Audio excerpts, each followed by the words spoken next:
Why am I listening to this? How is this relevant to me in my world? Their cortisol is very high, so they're able to multitask and get out a lot of what they think is important, but at the cost of their health. This is inflammation over time. It can destroy the brain. So you're telling me that when you get stressed, you get more stupid and more angry? The food industry plays into keeping people sick and needing and dependency on medications. You can't go online and just follow a diet or follow a training program. It doesn't work like that. If you know the blue zones, right, most of them had one thing in common: community. So what's the solution?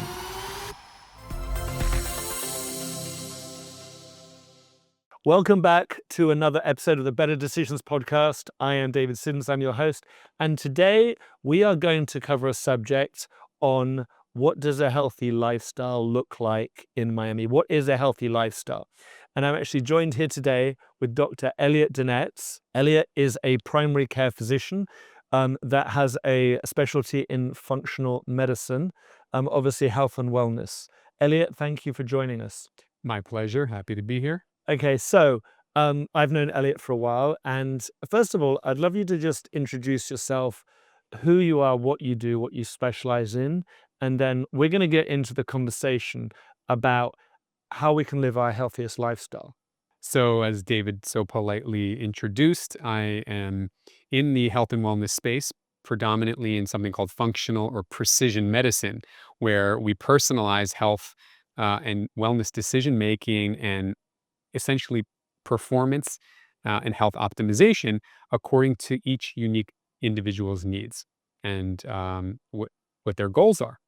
So how we do that, of course, is understanding the premise of each person's health strengths and their risks. We look in as far back as 3 generations in their family history. We incorporate things like the microbiome and the immune system and how these interact with the endocrine or hormonal system, because the body is interconnected after all. And unfortunately, in the conventional health establishment, the way I was trained in primary care is lacking in that regard, and it's very much siloed into specialization and focus on one part or one organ rather than looking at the body as an interconnected system. So it's nice to actually be able to, this dialogue, just so you know, as we're having it, and we get to go into that, like exposing, I guess, the preconceived ideas of how people are healthy and well, the conventional systems, the new systems that are in place. Just as a forenote before we kind of go into it, we're actually sitting here at the Well sales office. The Well is a health and wellness living concept that's been brought to Coconut Grove.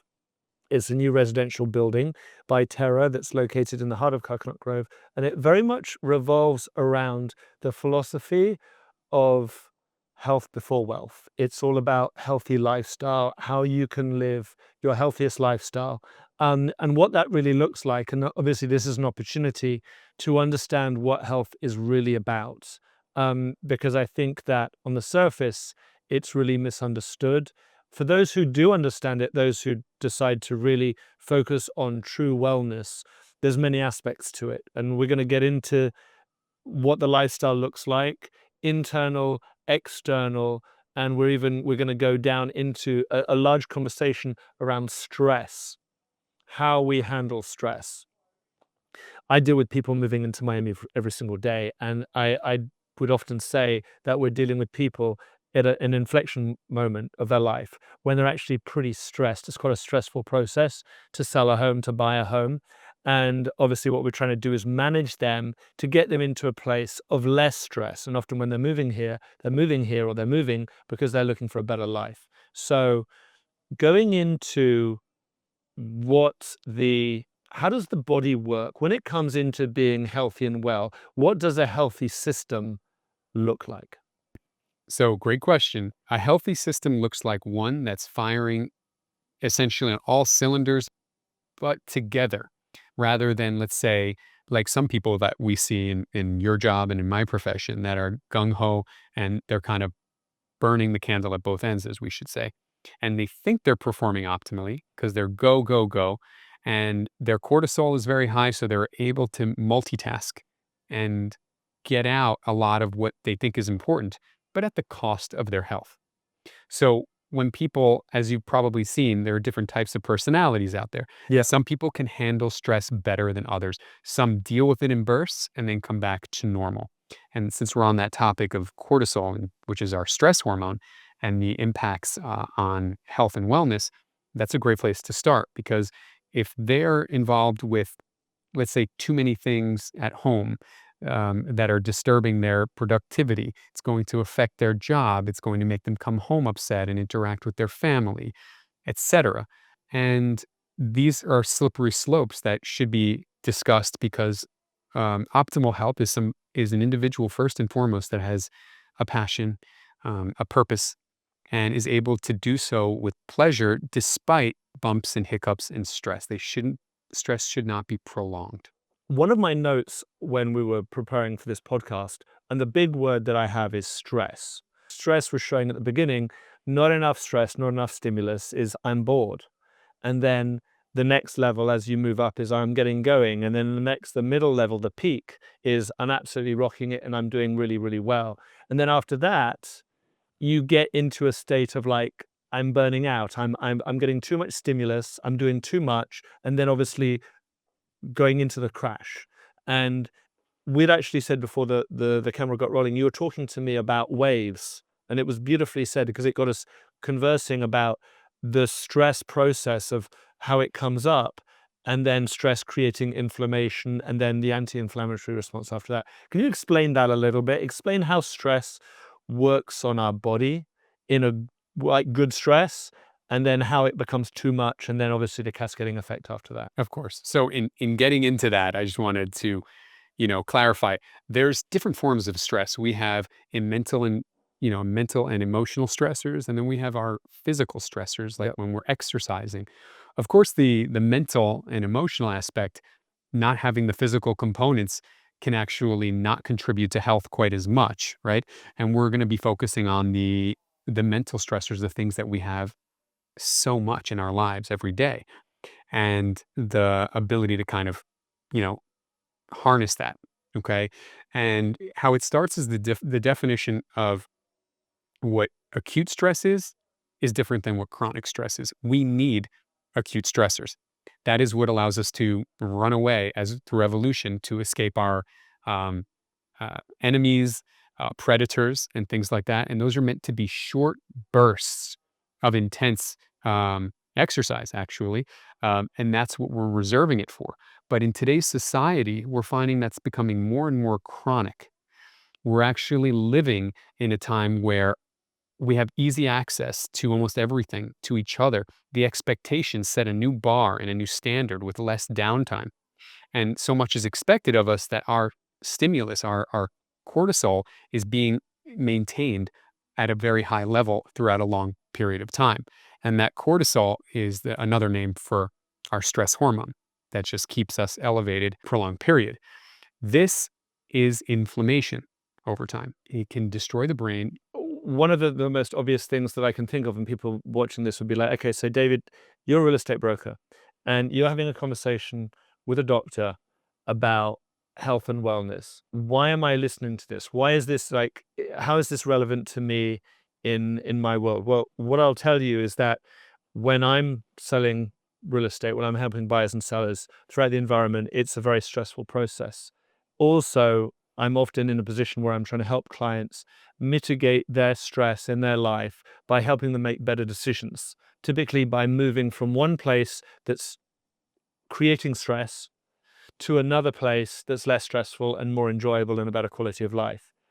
But in order to guide clients into stress, into a less stressful environment, I think it was worthwhile explaining what stress is so people can understand how it's affecting their body. So if you're one of my clients right now and you're watching this and you're thinking, okay, David's saying my houseman's stressed. How does that actually look? Explain the process before we go into how we solve it. What is stress? How does it work on our bodies? And why is it perceived as so bad? Great point. So, getting into this very important topic that affects all of us is understanding, as you asked, what is stress? Stress is a normal physiological response that all of us have and we need in order to survive. That's the response that actually gets us to escape from a troublesome situation. It's what actually gives us the ability of our immune system to fight off infection. And stress, by definition, increases a hormone in our body called cortisol. The problem is, too many people are struggling with prolonged stress or prolonged elevations of cortisol, which can have Yeah. devastating impacts on our body, both mind and physiological, on our hormone system and tissue. And what does stress do? Like chemically, cortisol as a hormone is released into the body. What is the subsequent effect after our body has elevated level of cortisol? Talk us through the next steps physiologically and what happens to our bodies and how it manifests and then what it looks like. Sure. So, with cortisol or stress, we'll just refer to it as cortisol. Uh, in the short burst, it doesn't happen to be as harmful. We're meant to have that stress response throughout the day, again, keeping us in balance with something called our sympathetic and parasympathetic. That's your fight or flight and your rest and digest states, respectively. It keeps us in balance. But how it works where it's detrimental is in the prolonged periods of having that. Studies have actually shown that it atrophies part of the brain, okay, that are responsible for memory, visual, spatial issues, and yet it can hypertrophy or increase the size of areas like the amygdala in the brain, which are responsible for emotions and negative, you know, So you're telling me that outbursts. when you get stressed, you get more stupid and more angry. Chronic long-term stress, yeah, actually, that's what the literature suggests. It's actually in the same pattern as dementia. Wow. Okay. So stress leaves us to a basically a breakdown of our mental state, which is why when people get stressed, they go, "Why did that person act such a crazy person? Why were they so crazy?" Exactly, and what happens is the cortisol itself secretes inflammatory, inflammatory response.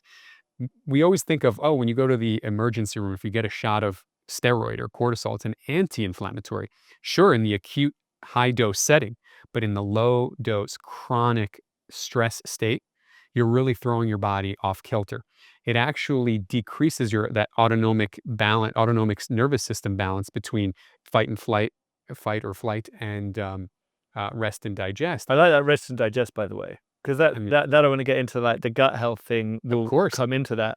And speaking of which, cortisol damages the gut. And since the gut, they call our second brain and the epicenter of our health, it's so important to always, always, in my practice especially, consider how much stress is affecting their body. And we can test this today, as a matter of fact, with doing cortisol salivary or urinary test throughout the day to see where people are.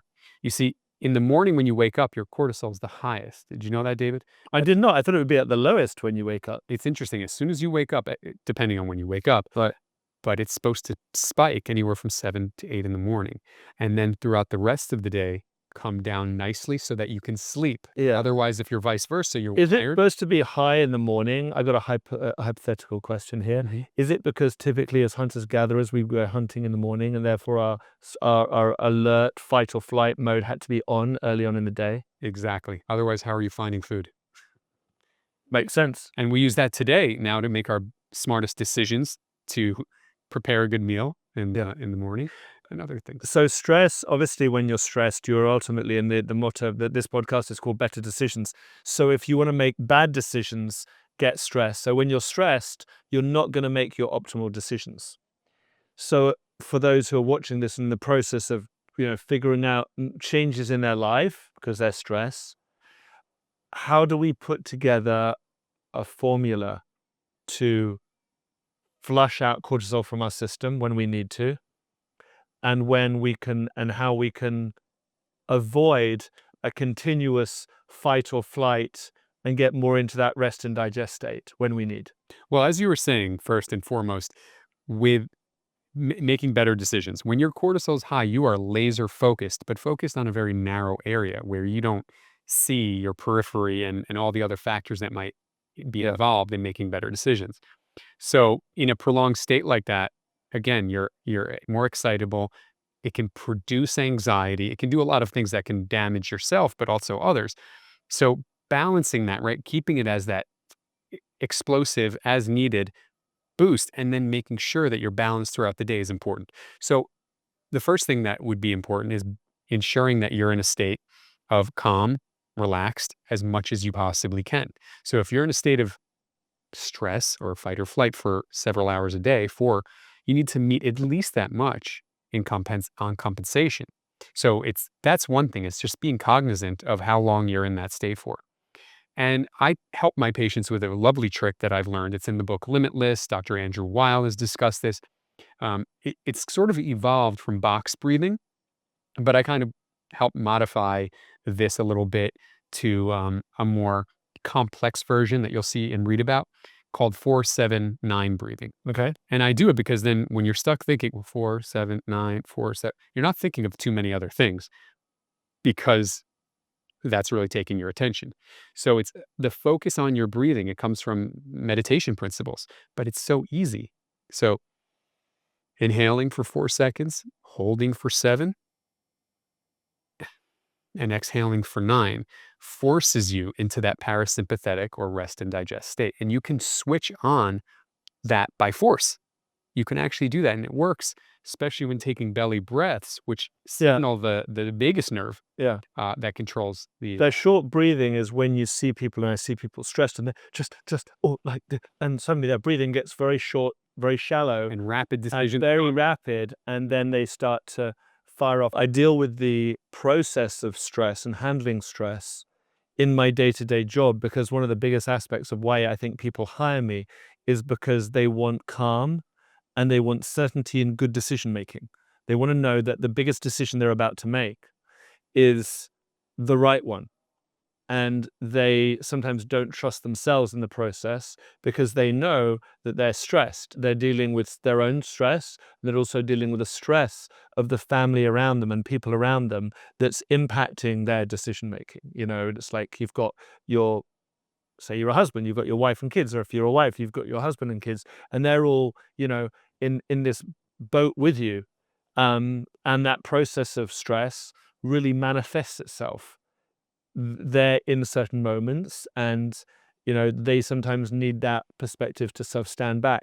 That breathing that you talked about, let's say you're in a stressful moment right now, let's say you're moving, how would you breathe? How would you breathe? How do you give an example of what you might do before you go out to make a decision? How long would you do this breathing for? What would that look like? That's the beautiful part about it. I don't give a timeline. I tell the person, the individual, our clients and patients, feel it out. Start doing it a few times. Communicate with me and see what time frame it works for you. So be attentive that, okay, now I'm stressed. It's 5:05 p.m., whatever time it is. Engage in it in a bathroom break, as short as that is, or at your desk. 5 minutes? It can be even shorter. It depends on the individual's dedication to focusing on the breathing, thinking of positive, gratitude. These are other, we call them adjuvants, that can actually help enhance that transition. And sometimes even in 1 to 2 minutes, you start noticing, whoa, I feel really relaxed. And then just start breathing normally. Yeah. And thinking and trying to clear your mind. And then what I've noticed in a couple of minutes, I'm ready to rock. And that can last as long as an hour or two into a stressful... Take us through some examples, some situations that you've been through, talking that really come to mind that will help people who are focused on handling their stress and improving their life. Sure. The one that comes to mind immediately regarding recovery and health optimization is an individual who is about 30. And we're seeing younger and younger people coming to me for health optimization and ensuring that disease doesn't ensue down the line, because it takes 10 years to even have a medical condition. So someone in their 30s is going to have a medical issue in their 40s. And what I think of is this person was working out day after day. Labs were perfect. When you say day after day, like back to back. Like how many days a week? 5 days a week. Okay. Monday to Friday. Monday through Friday. It's quite common. A lot of people do that. It does. And we say, what's wrong with that? But if you're doing resistance training, particularly, so that's working out with weights, you're tearing muscle. And this is a guy who's trying to get bigger. This is a bit like me, but trying to get bigger. Okay, but what type of exercise was he doing? Resistance training. So we're talking about deadlifts, squats. Was he a CrossFitter? No, It it wasn't wasn't. CrossFit. So Okay. not that injury prone, which Okay. is surprising, but he felt great, slept great, only shopped organic, had a very healthy lifestyle. Hmm. And when we got back his biological age, the one piece that was missing to tie in everything, he was 70 years old internally. 70. 70. Even I was surprised because I couldn't find anything wrong. His genetics didn't point to any Yeah. issues with detoxification and accumulating poisons in the body from exposures. I'm like, where is this coming from? We repeated it. He was upset. He didn't believe it. Right? We did that again. He was 71. He was off by 1 year. So literally the same consequences. We talked to the team and they said, normally in this situation, and they spoke, the team of the biological age testing we use, they've seen this before. The PhDs I speak to, and they said, take a deep dive into his lifestyle. And I was intending on it. And when I went back to that, I realized there are publications that show if you're working out more than in resistance training, more than 2 to 3 days per week, that can be inflammatory in certain people. Well, he was that unique individual who had very poor recovery His body just wasn't recovering fast enough. and he had a tremendous need for it. And he was not. So Yeah. I told him, you have to do every other day. And it was a lifestyle change for him that he was resistant to at first. And he adapted it and he couldn't believe the response that it got from frustration to Probably actually. accumulative. I would imagine that doing that year after year or month after month, it wasn't like 1 week where it happened. He'd done this cumulatively over a long period of time. 3 years. Yeah. Mhm. So systematically, he was just breaking his body down. Breaking his body down without enough time. And you think sleep is the only component. It's not. You need days off. And any functional trainer, the one we use for example, will tell you that the body does He's need constantly fix. trying to hold me back because I like to go, and I'm like, okay, if something's good, more. And some better. people can recover well, but Yeah. that's the benefit of looking at. Well, there was a saying actually with lifters over there. If you lift a lot of weight, you'll know that there was actually a guy called Mike Menser, and there was a number of other a guy called Ellington Darden. These were PhD professors that were dealing with human physiology, and they would say that sometimes it's not overtraining; it's under recovery. You can look at it either way you want to, Mm-hmm. but there's a moment where your ability to recover is just not up to the level that it needs to be. Fascinating. And I think, just one good example of things that you have to be cognizant. Exactly. And with personalized precision medicine, it's looking much deeper than the superficial layers that you get. Basically, not everyone's the same. We're not all systematically the same. You can't go online and just follow a diet or follow a training program because you found it on some influencer and decide, well, they look amazing, so if they did it, I'm going to copy exactly that and I'll get the same results. It doesn't work like that. The same thing with nutrition. I mean, how many different influencers are saying how many foods are good or bad that they're even making parodies It's that usually you can eat unbelievable. absolutely nothing. Yeah. And that's not true either. It's interesting because you're being a primary physician and being in an environment where, and I don't want to overly generalize, but I'm going to a little bit because this is my podcast and I'm going to. There is a lot of movement within the health and wellness space, and we see it within all big cities where there's an automatic default to, okay, so I don't feel great. Let's just go to a doctor and hopefully they'll prescribe something to make me feel better, healthier, fitter, less sad. Treat it Choose reactionary. reactionary medicine. And I feel like Big Pharma also has a certain play here where there's a constant encouragement to lean into traditional medicine. That we started this conversation about the traditional medicine model, which has, I guess, it's already proven itself to have some major, major problems. Yeah. And major conflicts of interest, right? It's not Yeah. just that industry. It actually happens to be more. As you extend into the wellness space, you extend into understanding nutrition, medically oriented Yeah. nutrition, that is, and seeing that the food industry plays into keeping people sick and needing and dependency on medications. The number of adults over 60 years old that are on one or more chronic medication, what is the number? 80%. It is insane. It is. 80% of 60-year-olds or over in the US are on one or more chronic medication. That's correct. I'm 50, and that's creeping up in 10 years from now, and I do not want to be on a chronic medication. So how do we address the chronic medication problem? And I think we want to get into it now. And this is the meat and potatoes of the podcast. And this is what you're going to learn in order for you to not end up as a statistic. So you can be that 20% or what was going to be changing to a better ratio. Internal and external forces.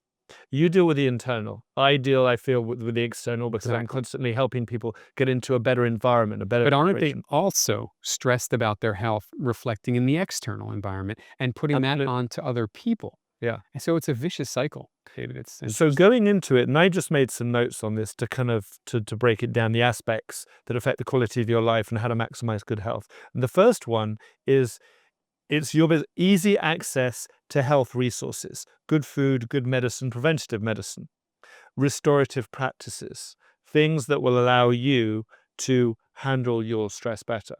You talked about box breathing.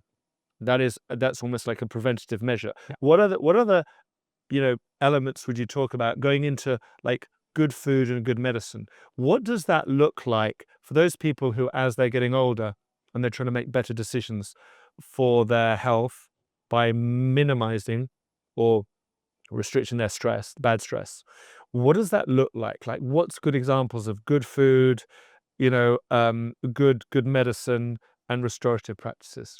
Well, let's start by understanding why so many prescriptions are being dispensed out there, right? It's a system now that you can't go to a doctor without getting a chronic medication, it would seem, these days. There's hardly any discussion of the preventive, functional, or wellness-oriented medicine that we may have used to see at least a little more, despite the medical advancements, because it is not in the financial interest of these corporatized institutions, as the attorneys call medicine now these days. Polypharmacy, that's too many drugs that actually reach a certain amount, that they interact with each other, causing independent health scares, is over a third of people over 60. That means way too many medicines. Okay, so forget just the large amount of people taking a medication or more, but over a third are documented to have polypharmacy. That's where it gets very scary for our future, where we're seeing patients or people, humans, treated like a pharmaceutical piggy bank. And it's atrocious. So there isn't just a drive for this, there's a massive need. And healthcare either has to join it or fall backwards in time. And the access to wellness is because it's not being promoted in this like big ag or agricultural medicine, right? We're still allowing these inflammatory and unhealthy foods. The ingredients on our foods are banned in most countries. Did you know that? Yeah, I knew about Red 40, I think just got banned now after all this time. How about the pesticides? We have numerous, I can't even count how many. Organophosphate and organochloride pesticides. There's maybe a handful or less that have been that actually. What are the things you need to avoid, like in the food source? Because obviously one of the things that we have in that we promote, and certainly part of the well is promoting, and that we promote in terms of like lifestyle in Miami, is healthy eating. What does healthy eating actually mean? Because it's not just about a high protein diet with low sugar. Right. That's a simple translation of it. But why do we have maybe 80% of these adults on chronic medication? What part of the food chain are we dealing with that's creating or contributing to that? I believe it's a combination of the genetically modified foods, which essentially means that they can tolerate pesticides being sprayed on them. Okay. So there's mass produce. You're growing nutrient low, calorie dense foods. So that's going to make you grow sideways, not upwise, the way nutrients would. When you say calorie dense, Meaning calories. yeah, no, but what, like, give me an example so people can understand that. Like, what do you mean? Like, Processed that you're foods that are essentially calorie dense. Like they have a lot of calories, which are energy or sugar. In a better point, it's a lot of that as a macronutrient in almost everything that's processed. So Well, what about anytime what you're we're growing? Because you mentioned they're growing foods Mhm. which are becoming calorie dense. Now, I can understand if you buy a cake in the supermarket, or you buy a candy bar, or a bag of Skittles. I get that. That's highly processed sugar. That's concentrated energy. But when you're talking about stuff that's actually being grown Mhm. out in a farm, how does that become more calorie dense? What are they doing to it? Great point. You've been to Trader Joe's recently, haven't you? Yeah, I Any of the mean, health not food supermarkets? I know Trader Joe's, yeah. When you go in there and you see mangoes packaged, they're not just packaged as mangoes.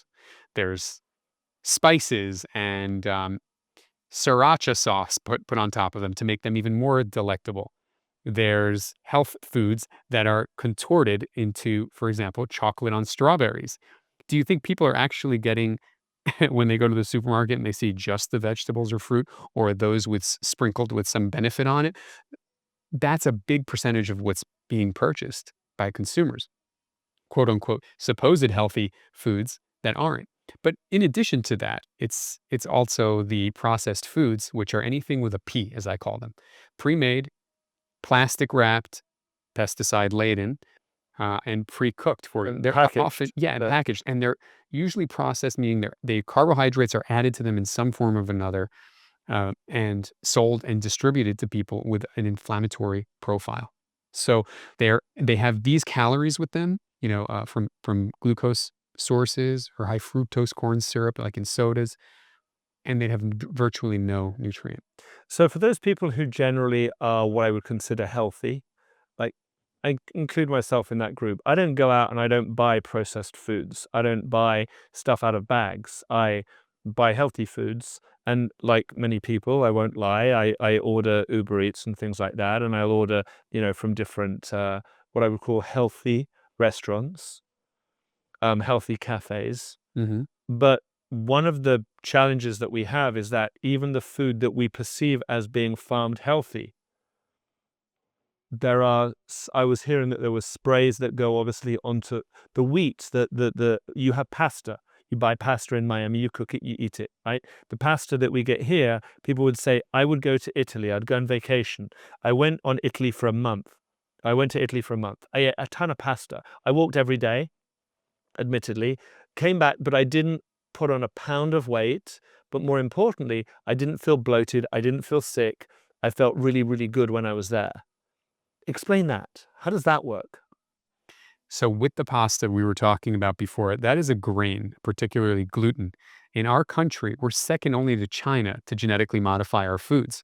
What that means is that they're actually hybridizing wheat to be bigger in their protein sizes, more inflammatory, which leads to water retention, poorly digestible, and again, sprayed with tons of pesticides that store in our fat.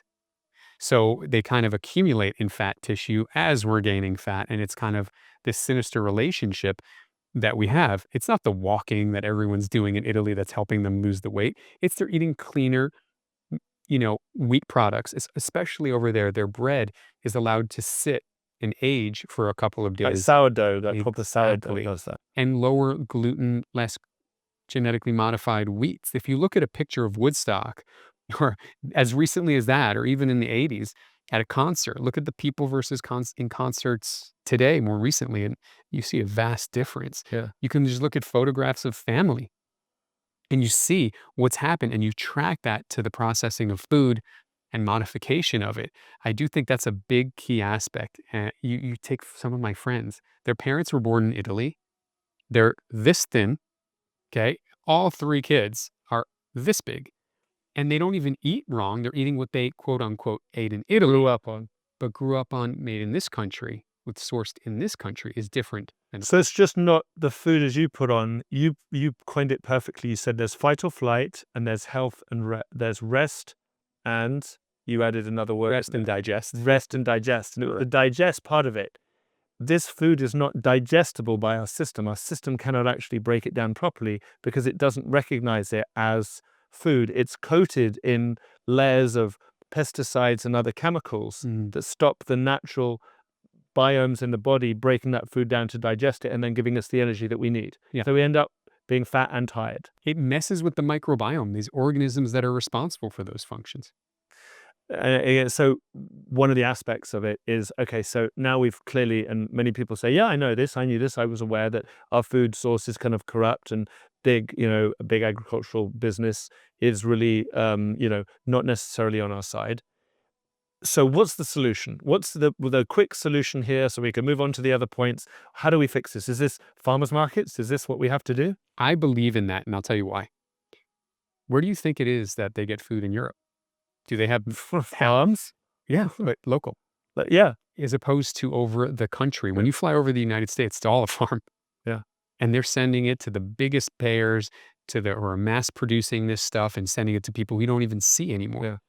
Yeah. We're talking about community and decreasing stress. Let's start creating that with where we're getting our food. We're lucky, actually. There's a great farmers market. We're in Coconut Grove right now, and one of the nice things is we have a farmers market every Saturday and Sunday right here in the Grove. And I think most of the towns and areas have farmers markets down in Miami. Obviously, we have all the big chain supermarkets as well. I'm not going to go out and name names, but I think we all know who they are. And there's the healthier ones and there's the not so healthy ones. But ultimately, a lot of Miami, there's parts of Miami that were actually farms for many, many years. The whole of my neighborhood, you go out certain times of year and you've got a ridiculous supply of mangoes and avocados Amazing. on your doorstep. And it's in better your than garden. anything you could ever find. Yeah, and it tastes amazing and it feels good. We need to go back to that. It's funny when I talk to or work in lower socioeconomic areas, they're like, "You mean that stuff that grows around my neighborhood?" And I think about it and I'm like, man, I wish I grew up with that around my neighborhood. I grew up in the freezing cold in the Northeast. And, there wasn't as many fruits and health foods that can grow so easily, yet we're so dependent on getting these foods shipped from other areas of the world. It's start to bring it back to local. And when you support local and support small, you're not supporting those big competitors. What does good medicine look like? As a doctor, what should we be paying attention to? What should we be putting in our bodies or ingesting or injecting, whatever it is, that's classified as good medicine to help us be healthy and less stressed? So now we're getting into a little bit more of a A little bit more. intriguing area of conversation. And I believe, based on what I've seen clinically and what I've read and understanding, is that no person should be on medication for preventable conditions. Do you know what percentage of health conditions are preventable? It's above 90%. Okay. So now let's focus on what 90% of people are having a problem with. Okay. Choosing that local area of getting food right. When to not eat carbs, let's say, which we tell people after lunch is probably a bad idea.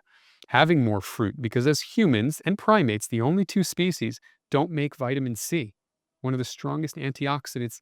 We don't make vitamin C, which is why there's high dosages of recommendation for consuming vitamin C in our diets. Yes, and getting those from not manipulated foods or preserved, prepackaged, you're losing all of those antioxidants with time and the processing. So getting those from outside, like you said, in certain areas where they grow naturally, and cultivating that culture and that respect for what we're able to grow down here, and doing away with the pesticide spraying. I think that's a big, big sleeper here. Well, getting realistic as well, because I'd like to do that too. In the process of being realistic, we get our farmers market, let's say, the weekend, but middle of the week, there are the area of supplementation.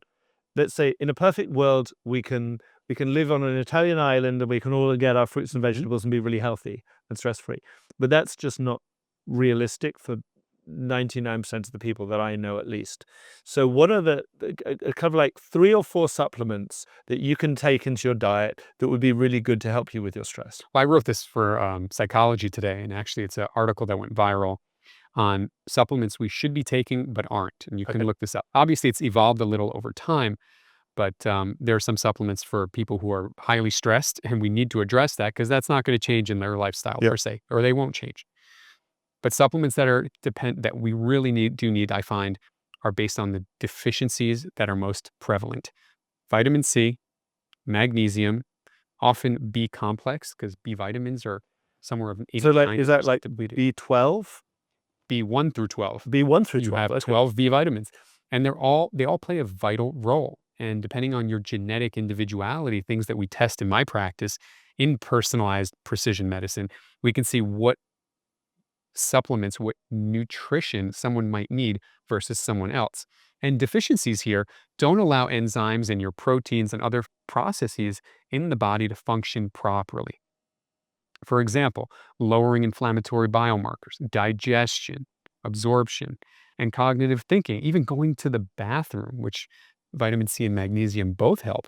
You need to be going to the bathroom 1 to 2 times per day. Otherwise, you are constipated. A lot of people don't know that. And if you're constipated, you're not detoxifying. Forget just the colon. By backing that up and not eliminating toxins, your liver's working harder. things start backing up, and now you're a toxic burden. Okay, so there's vitamin C, there's magnesium, Hmm. there's the B 1 through 12. What's the fourth one? I would say a fourth one that would be extremely important and not necessarily the fourth or last place, but is vitamin D. And you know why that is, right?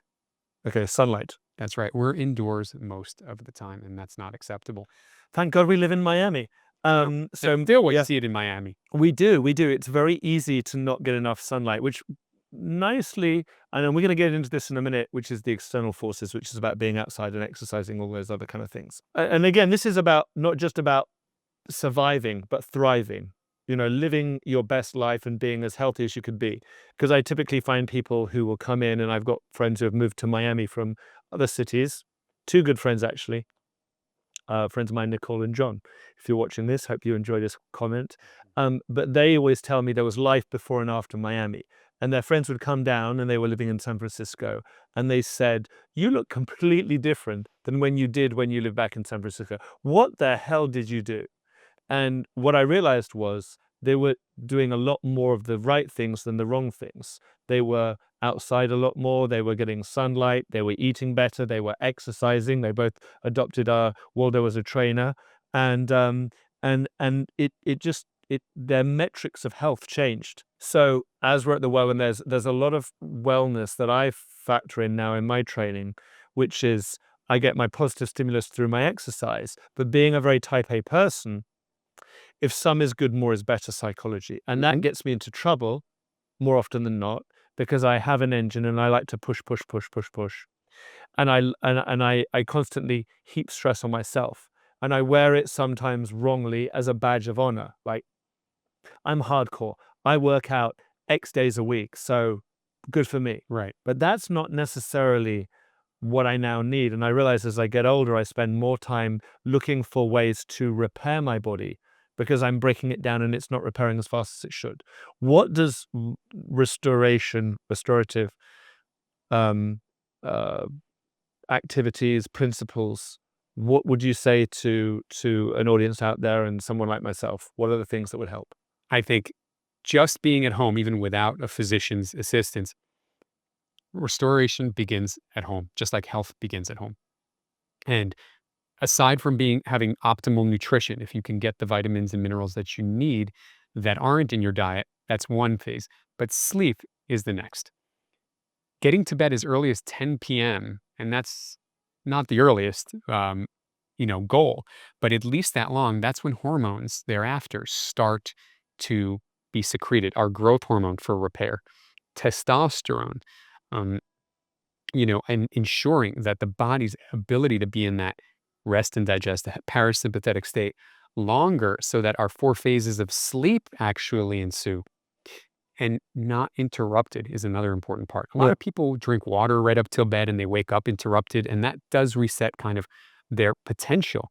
So I tell people not only is getting to bed early, but making sure you're not having a carb loaded meal before bed, which Yeah, is how can suppressed. we make a restorative sleep pattern, put that together? Because again, I have my own personal situation where I get home, love my wife, but she will turn the TV on before bed, watch TV, and she'll be answering a text message at like 10:30 at night. And I'll be like, no, there are these practices that we need to do. What 3 or 4 things can we do to ensure that, assuming we do get into bed at 10 o'clock at Yes. night, that we actually go to sleep and we sleep successfully through to the morning? There are two main aspects to that. The bedroom is for the two S's. What are they? Sleep. Sleep. And what's the other S?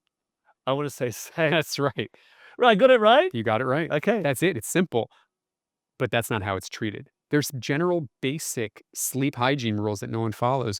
No flickering lights, Wi-Fi can interrupt your, circadian rhythm and brain waves before bed, especially depending on the proximity. We haven't Yeah. even studied this long term yet. So not having TV in the bedroom, of course, that's one. And I deal with the same thing, David, with my wife and the phone. I try to make phone not in the bedroom, but good luck telling that to your significant other. So that's really where what I do. I try to really get to 10 p.m. And if you try it, go to bed at 9, you'll see the effect of well rest in the morning. Yeah. Not drinking past 7 p.m. Okay. Another great tip. So you don't have Just any drinking fluids in general, in fluids in general. not like bottles of vodka. Of course, alcohol is also a diuretic. You're definitely waking up sometimes from that. In addition to that, carb loading meals. It should be. That's why Yeah, it's something you told me that I didn't know. I didn't realize how there was a cutoff point for carb-loaded meals at night. I have this based on what I've seen clinically in my practice. And of course, with bio individuality and everyone's being so different, we look at their genetics and advanced biomarkers on their labs to see what's right for them. But a general rule of thumb is hey, if you're going to be eating earlier at night, give 3 hours before going to bed that break to digest your food, not lay down and sulk on the couch, maybe go for a walk. So you're formally digesting with gravity instead of that pressure. So dinner followed by a walk is a good idea. It is, if it's feasible to you, okay? Or at least standing, because you're going to be horizontal for several hours after, and you don't want that to come up as potentially acid reflux in some people. Some people need digestive enzymes even to help digest that food. But a general rule of thumb is avoiding that because if you are able to have it, be digested and go to bed, you'll sleep better. And that 1 hour or at least 1 hour before bed, not really having, well, actually, I'm going to scratch that and say 3 hours prior to bed, especially if you're going to have grains or carbs.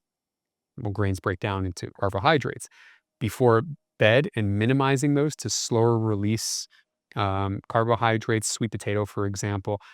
That's better than having a chocolate cake for dessert, pasta at night. And that's why I tell people lunch or earlier is much better.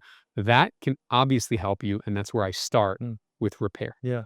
And you mentioned it, interestingly enough, it starts at home. As you mentioned, you actually said it starts at home. And I think one of the important aspects that we want to get into now is the external environment. Because a lot of the clients will call me and say, I'm moving to Miami to feel better. I want to have a better lifestyle. And it's the external environment that I'm dealing with every day that allows us. And the well, as a concept for a place to live, is a building which has an abundance of those key elements that will allow you to more easily live a healthier lifestyle. Mhm. So the environment of what we should do in our environment, what are the things that we should look for in our environment around us that can provide the most optimal health? Clean air. I don't think a lot of people even realize that. Clean air doesn't just come from moving down to Miami. Of course, that's my thought when I moved down here as well, is to be healthy and have that environment. Sure. But when you're indoors and you're exposed to circulating air, if you will, Mm. that's not fresh air. So not being indoors all day, I can't stress that enough. Oh, but I work a desk job or this and that. So do I technically. I'm doing procedures or consultations, but I go outside and I make the time for myself to get sun.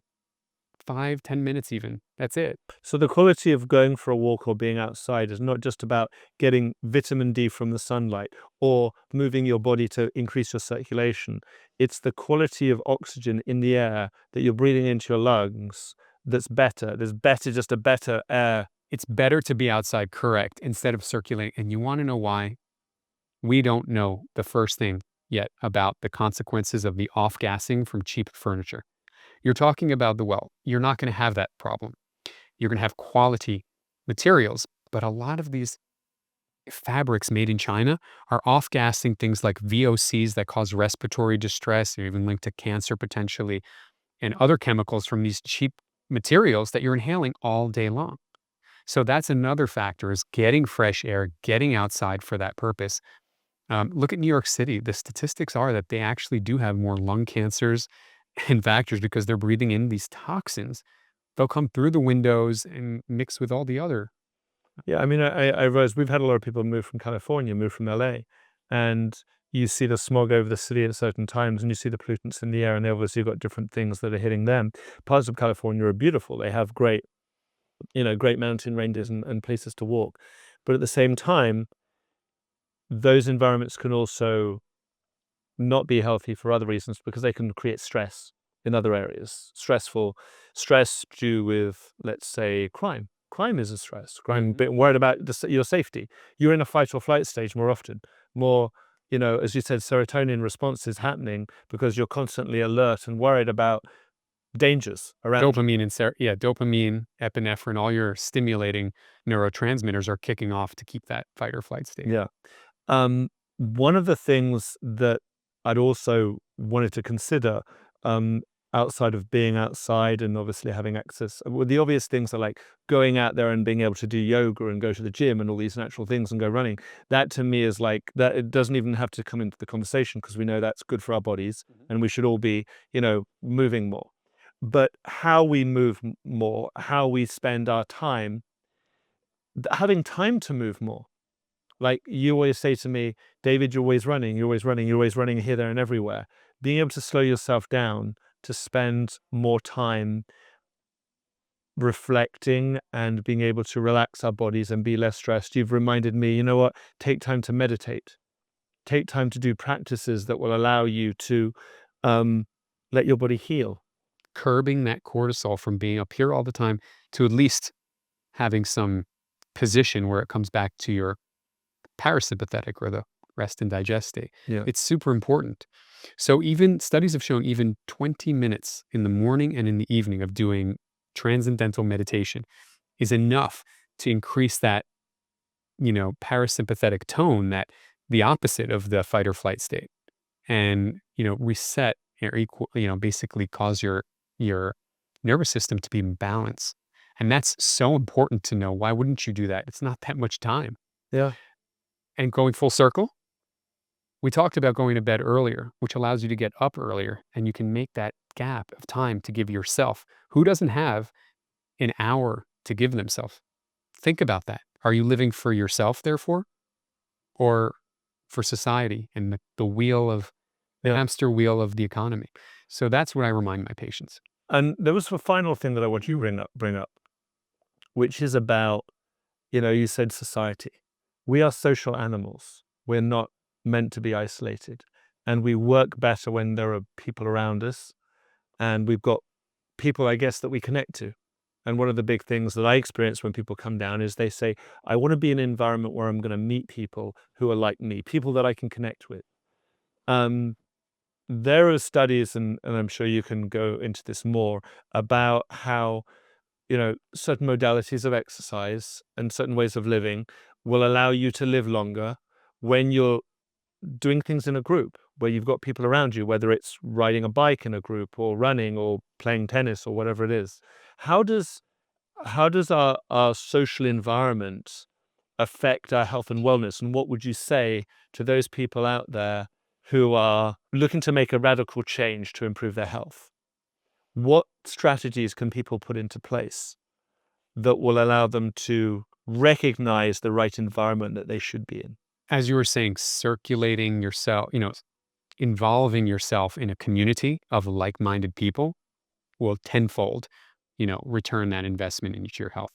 Because if you're in, as you were saying before, toxic environments around toxic people. Yeah, we made notes on this. We put toxic traits, toxic environment, toxic people. Exactly. So if you're around those people, and we don't want to call them that, but at the same day, if they're not helping your growth, then what are they doing? You want to be, if you're in a room of 5 people, you know this expression. Yeah. You don't want to be you don't want to be the smartest person in the room, right? You want to learn from people is what it is, all it's saying. You say that the saying is you are the blend of the 5 people that you hang out with the most. Mhm. That's a reflection of who you are. And I get it. We all want to maintain our relationships with our day one individuals and people since, back in the day. But, growth is about change. And a lot of people are resistant to change. And I find if there's one thing that life can give you for your health is the ability to change, the ability to grow, the ability to do the things that I advise my patients. No one is paying a premium to come to see me for things that they can find, easily or do relatively easily, or a medication or a treatment. It's for the combination, the holistic, comprehensive approach of what things they can do individualized in their life to make them better in their areas of need, and the things that they can do for themselves. And I think that's a big component. So starting at the farmer's market, one example, right? Going out and being at social events, because if you know the blue zones, right? That's where people Yeah. live to over 100 Yeah. centenarians.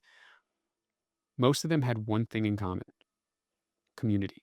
Mm. Okay, being around other people. Yeah, it was the That's older generation had younger people close to them around them when they're very ingrained and integrated into society. They weren't marginalized and put on the outskirts.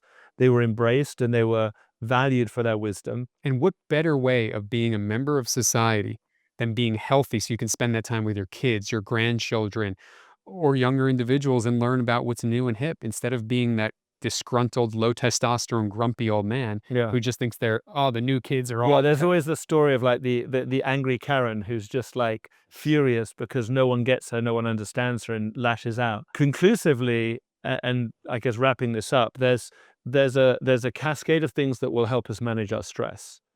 There is the right food, there is the right supplementation, there's the right habits, sleeping properly, learning how to breathe, handling your stress, going to the gym and exercising, and doing it around the right people, being in the right place to do it. And I think everyone's searching, and I deal with this every day, everyone's searching to be in the right place to live their best version of themselves. And that means being as healthy and feeling as vibrant as you possibly can.